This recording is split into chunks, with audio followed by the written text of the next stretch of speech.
सतगुरु की प्यारी साध संगत जी। एक समय की बात है, गुरु नानक देव जी संसार में घूम घूम कर लोगों का उद्धार कर रहे थे और उन्हें सच्चे मार्ग की शिक्षा दे रहे थे।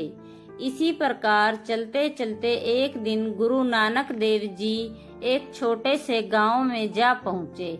उस गांव में एक बड़ा ही भक्तिमान और सेवाभावी सिख रहता था। उस सिख का स्वभाव बहुत ही विनम्र था। जब भी कोई संत महापुरुष या साधु उस गांव में आते तो वह उन्हें अपने घर अवश्य ले जाता था। बड़े प्रेम और श्रद्धा के साथ उनके चरण धोता, उन्हें भोजन कराता और तन मन से उनकी सेवा करता।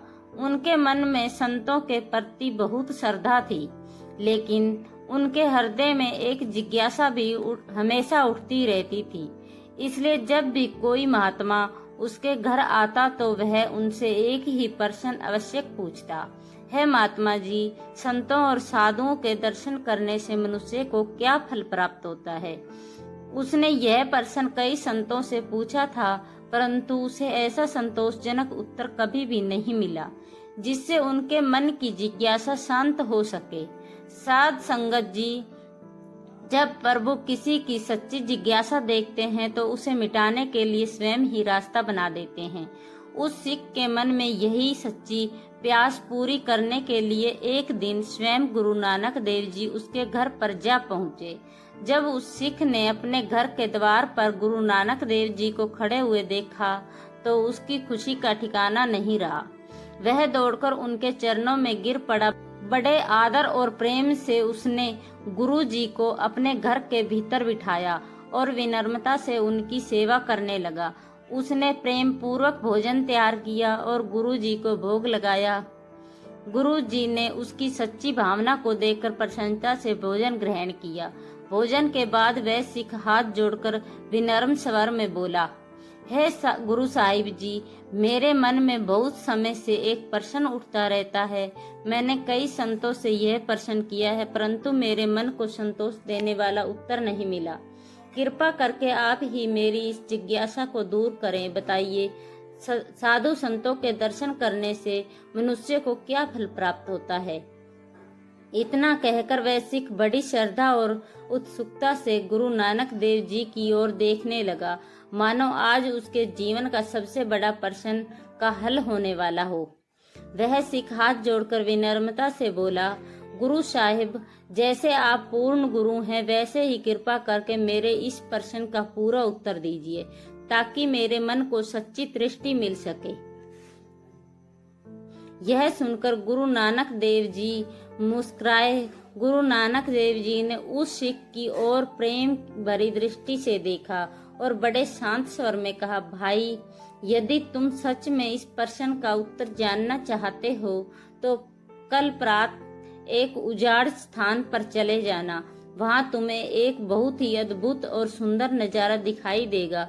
उसी स्थान पर एक पेड़ के नीचे बैठकर वाहेगुरु का सिमरन करना। वहीं तुम्हें तुम्हारे प्रश्न का उत्तर मिल जाएगा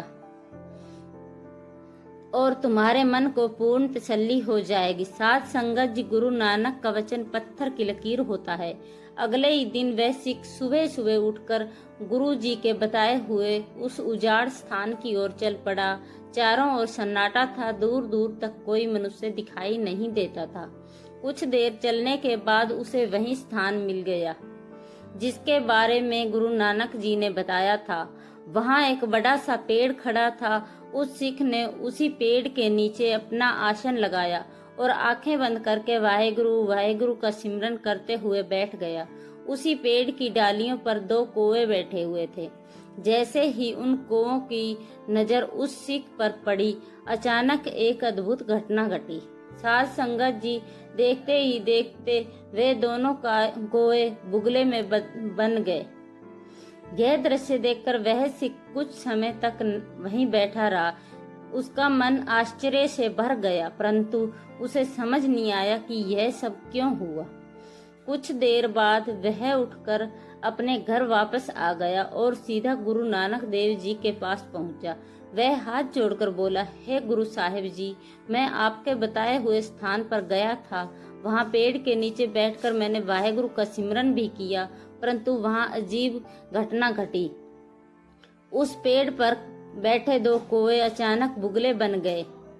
गुरु जी, इसका क्या अर्थ है और मेरे प्रश्न का उत्तर इसमें कैसे छिपा है? इतना कहकर वह सिख भी बड़ी उत्सुकता से गुरु नानक देव जी की ओर देखने लगा। वह सिख हाथ जोड़कर गुरु जी से बोला, हे गुरु साहेब, आपने मुझे जिस स्थान पर जाने के लिए कहा मैं वहीं गया था, परंतु वहां मुझे कोई मनुष्य नहीं मिला और ना ही मेरे प्रश्न का उत्तर मिला। यह सुनकर गुरु नानक देव जी मुस्कुराए और बड़े शांत स्वर में बोले, भाई कल तुम वहां फिर से जाना, इस बार तुम्हें आवश्यक उत्तर मिल जाएगा। गुरु जी की आज्ञा मानकर वह सिख अगले दिन फिर उसी उजाड़ स्थान पर पहुंच गया। वह उसी पेड़ के नीचे बैठ गया और वाहेगुरु वाहेगुरु का सिमरन करने लगा। साध संगत जी, उसी पेड़ की डालियों पर वही दो बुगले बैठे हुए थे जो पहले कौवे थे। जैसे ही उन बुगलों ने उस सिख को देखा, एक अद्भुत घटना घटी। देखते ही देखते वह दोनों बुगले हंस बन गए। यह दृश्य देखकर वह सिख बहुत आश्चर्य में पड़ गया। उसने सोचा कि यह सब क्या हो रहा है, परंतु फिर भी उसे अपने प्रश्न का उत्तर नहीं मिला।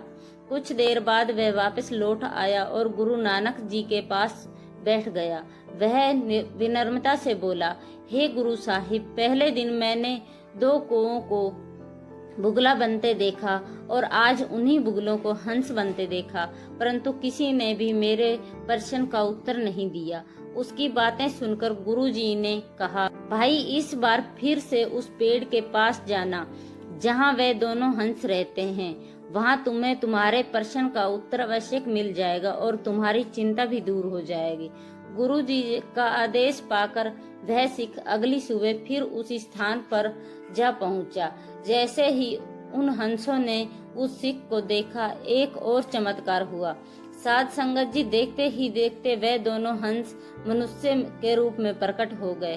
वे दोनों मनुष्य उस पेड़ के नीचे आकर बैठ गए। यह दृश्य देखकर वह सिख आश्चर्यचकित रह गया। वह धीरे धीरे उनके पास गया और हाथ जोड़कर बोला, मुझे कृपा करके यह बताइए कि साधु संतों के दर्शन करने से मनुष्य को क्या फल प्राप्त होता है। कृपा करके मेरी मन की जिज्ञासा को दूर कीजिए। यह सुनकर उन मनुष्यों में से एक मुस्कुराया और बोला, भाई क्या अभी तक तुम्हारे मन को तसल्ली नहीं हुई? यह सुनकर उन मनुष्यों में से एक ने उस सिख से कहा, भाई क्या अभी तक तुम्हारे मन को तसल्ली नहीं हुई? डबल जब तुम पहली बार यहाँ आए थे तब हम कोए थे, लेकिन तुम्हारे दर्शन पाकर हम कोए से बुगले बन गए। जब दूसरी बार तुम यहाँ आए तब हम बुगले थे। तुम्हारे दर्शन का प्रभाव ऐसा हुआ कि हम बुगलों से हंस बन गए। और जब तीसरी बार तुम यहाँ आए तो हम तुम्हारे पवित्र दर्शन पाकर हम मनुष्य की योनि में आ गए हैं। स्त्री और पुरुष के रूप में जन्म लेने का अवसर प्राप्त हुआ है। तुमने तो हमारा जीवन ही धन्य कर दिया। अब तुम स्वयं ही विचार करो कि साधु संतों के दर्शन का क्या फल महान होता है। तुम्हारे गुरु तो बहुत महान हैं, जिनके दर्शन से ही जीवों का उद्धार हो जाता है। हमें भी उनके दर्शन करवाओ और हमें भी इस मोह माया के बंधन से मुक्त होने का मार्ग बताओ। यह सुनकर वह सिख बहुत प्रसन्न हुआ। उसने प्रेम पूर्वक दोनों को अपने साथ चलने के लिए कहा। साध संगत जी, वह तीनों मिलकर गुरु जी के पास पहुँचे और विनम्रता से उनके चरणों में नमस्कार किया। गुरु नानक देव जी ने उन्हें प्रेम भरी दृष्टि से देखा और उन्हें सच्चा उपदेश दिया। गुरु जी की कृपा दोनों मोह माया के जाल से मुक्त होने के मार्ग पर चल पड़े। फिर गुरु नानक देव जी ने उस सिख से पूछा, भाई अब तुम्हारे मन को तसल्ली हो गई? यह सुनकर वह सिख भाव विभोर होकर बोला, हे गुरु साहिब, जब आपके दर्शन ही मिल गए तो मेरे मन को तसल्ली क्यों नहीं होगी? सिख की यह बात सुनकर गुरु जी ने उसे समझाया, भाई साधु संतों की सेवा और संगत करने से मनुष्य के जन्म मरण के सारे बंधन ही धीरे धीरे समाप्त हो जाते हैं। मनुष्य को अपने कर्मों के अनुसार सुख और दुख भोगने पड़ते हैं और जब वह सच्चे मार्ग पर चलता है तभी उसे अंत में मुक्ति प्राप्त होती है। साध संगत जी, इस प्रकार गुरु नानक देव जी ने उस सिख को गहरा आध्यात्मिक ज्ञान दिया और फिर आगे लोगों का कल्याण करने के लिए अपनी अगली यात्रा के लिए निकल पड़े।